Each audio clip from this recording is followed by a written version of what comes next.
Bonjour à tous. On se retrouve aujourd'hui 18 octobre pour le tout premier numéro des news de la journée.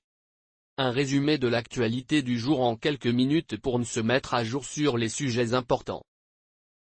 Commençons avec un peu de sport, avec le Ballon d'Or qui sacre le Français Karim Benzema, évoluant au Real Madrid, et formé à Lyon.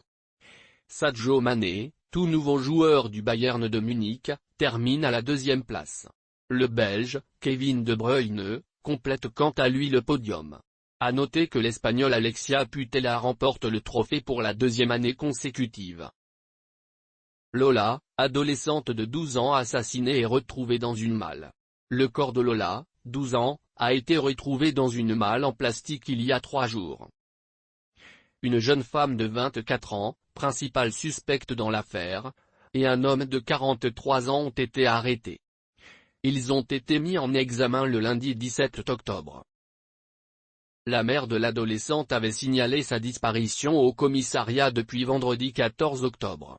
C'est un voisin qui a fait la macabre découverte en retrouvant la malle dans la cour de l'immeuble. La grève chez Total Energy continue. Le mouvement ne semble pas s'essouffler à Gonfreville-l'Orchère. À l'appel de la CGT, les grévistes ont bloqué les raffineries et les dépôts du géant français de l'énergie.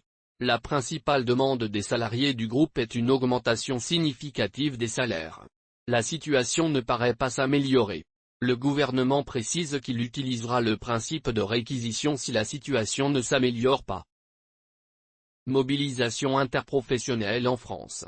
Un appel à la grève a été lancé aux employés du secteur public et privé. Une hausse des salaires pour lutter contre l'inflation est réclamée par les syndicats. Après les raffineries, la grève s'est étendue aux trains, aux bus et à beaucoup d'autres secteurs d'activité. L'article 49.3 sorti des tiroirs par le gouvernement.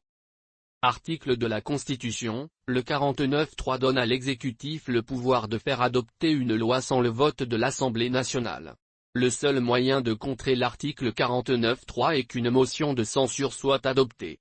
Néanmoins, si la motion de censure est adoptée, le président de la République peut dissoudre l'Assemblée et de nouvelles élections législatives devront être organisées.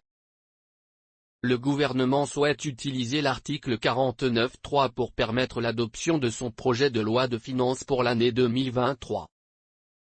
Le prestigieux prix britannique, Booker Prize, remporté par l'écrivain sri-lankais Sheena Karunatilaka.